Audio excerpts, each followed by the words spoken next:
Fourth views, चौथा विचार, बाकी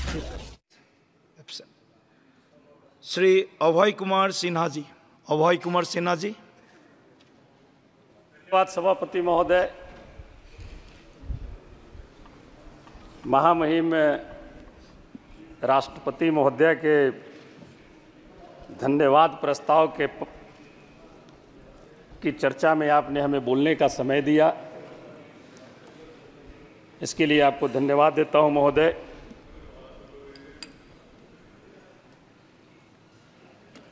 महोदया ने जो अभिभाषण दिया है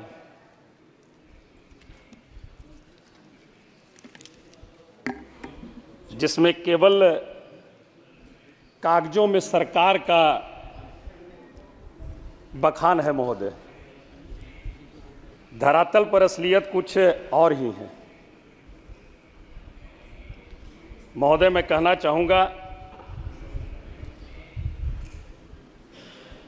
अभिभाषण में भारत को विश्व का समाधान का देश बताया गया, जबकि यहाँ युवा बेरोजगारी से जूझ रहे हैं, गरीब मजदूर सब परेशान हैं,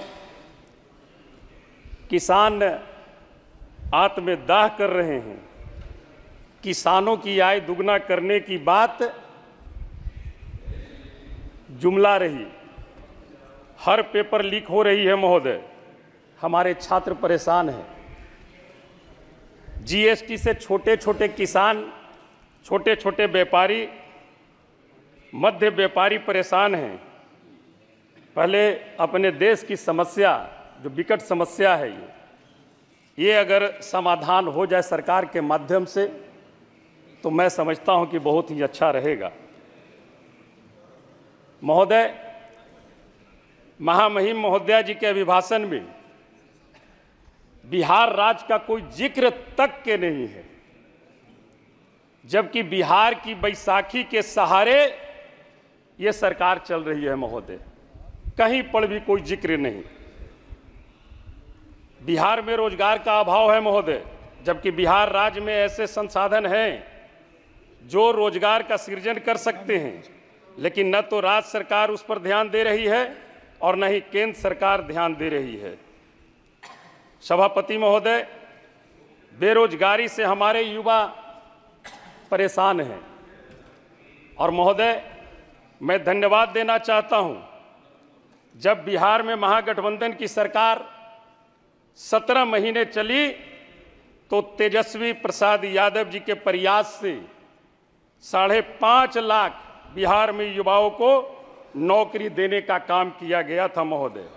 और मैं बताना चाहूँगा, एक दिन में एक साथ 2,23,000 समथिंग कुछ युवाओं को एक दिन में नियुक्ति पत्र बांटने का काम बिहार में हुआ था महोदय, महागठबंधन की जब सरकार थी।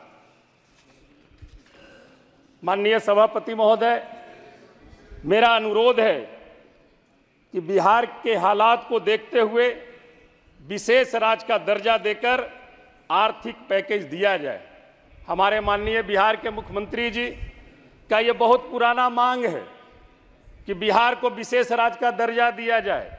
बहुतों तरह का अभियान चलाए, हस्ताक्षर अभियान, दिल्ली तक के यहाँ मार्च किए। तो मैं तो जरूर कहना चाहूँगा आपके माध्यम से महोदय कि अब देर किस बात की, अब तो आप सरकार में हैं, आपकी सरकार है और आपके बदौलत सरकार है, इसलिए अब तो बिहार को विशेष राज्य का दर्जा मिलने में तनी सा भी देर नहीं लगना चाहिए। बिहार में सिंचाई के पर्याप्त साधन नहीं है महोदय, पीने के पानी के घोर किल्लत है। नल जल योजना जो बिहार सरकार के द्वारा चलाई गई, केंद्र सरकार के द्वारा जो चलाई गई है, वो बिल्कुल ही जीर्ण शीर्ण अवस्था में है।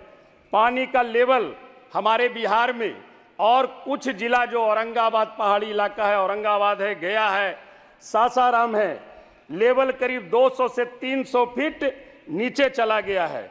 सरकार द्वारा पीने के पानी के लिए एवं सिंचाई हेतु जल संसाधन की नीति नहीं बनाई गई है। कोई नीति बनाती महोदय, जल है तो जीवन है, और जल है तो जीवन है, और सिंचाई अगर होती है, हमारे किसान अगर खुशहाल होंगे तो निश्चित तौर पर हमारा देश खुशहाल होगा महोदय।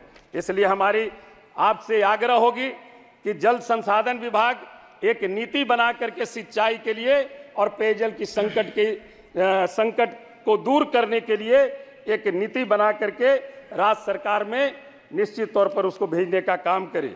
हमारा एक आग्रह होगा महोदय, बिहार राज्य एक तरफ बाढ़ का प्रकोप झेलता है तो दूसरी तरफ सुखाड़ का प्रकोप झेलता है महोदय। अगर दक्षिणी बिहार में बाढ़ पूरी तरह से त्राही मचाते रहती है, बहुत सारे जान माल का खतरा होता है, बहुत सारी बर्बादियां होती है, तो उसी तरह दूसरी तरह उत्तरी बिहार में एक तरफ सुखाड़ रहता है महोदय। मैं आपके माध्यम से सरकार का ध्यान आकृष्ट कराना चाहूंगा कि जो बाढ़ से त्राहिमाम होती है और प्रति वर्ष कई को हजार करोड़ का नुकसान होता है, इसके लिए राज्य सरकार और केंद्र सरकार को मिल करके एक नीति बना करके बाढ़ का समाधान और सुखाड़ का समाधान निश्चित तौर पर निकालने का काम करना चाहिए महोदय।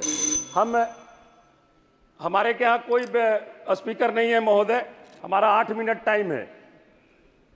हो गया, 7 मिनट हो गया। अध्यक्ष महोदय, हम आग्रह करेंगे, हमारे बिहार में जातीय गणना हुई, महागठबंधन की जब सरकार बनी तो जातीय गणना कराकर और गणना के अनुरूप वहां पर लोगों को आरक्षण देने का काम महागठबंधन की सरकार ने की थी।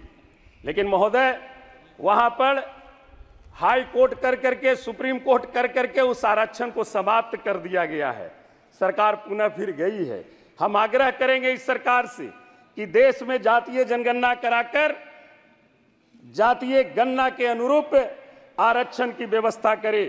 देश और बिहार के युवाओं की स्थिति को सुधारने के लिए राष्ट्रीय युवा आयोग का गठन करें, ये हमारी सुझाव होगी। और हमारी एक आग्रह होगी महोदय, हम पहली बार बोल रहे हैं महोदय, इस सदन में पहली बार जीत करके हम आए हैं, हम आपका संरक्षण चाहेंगे महोदय। खत्म कीजिए अभी 1 मिनट में। 10 वर्ष की बात न करके इमरजेंसी के नाम पर देश को गुमराह कर रहे हैं। हमें 10 वर्ष की जो आपने गारंटी दी थी, बात उसकी करनी चाहिए थी। 2014 में आप क्या बोल करके आए थे? 2 करोड़ लोगों को रोजगार देने की बात कहा था, 15-15 लाख रुपया हर एक के खाते में देने की बात कही थी, किसान का आय आपने दुगना करने की बात कही थी। इन बातों पे चर्चा होनी चाहिए। बिहार और देश की जनता को एनडीए से भरोसा निश्चित तौर पर टूटा है महोदय।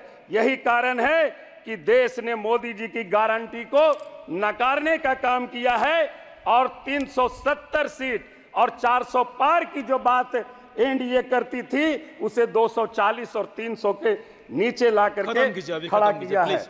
आपने हमें बोलने का अवसर प्रदान किया, इसके लिए आपको मैं धन्यवाद देते हुए जय हिंद, जय बिहार, बहुत बहुत धन्यवाद। 4th व्यूज, चौथा विचार, बाकी फिर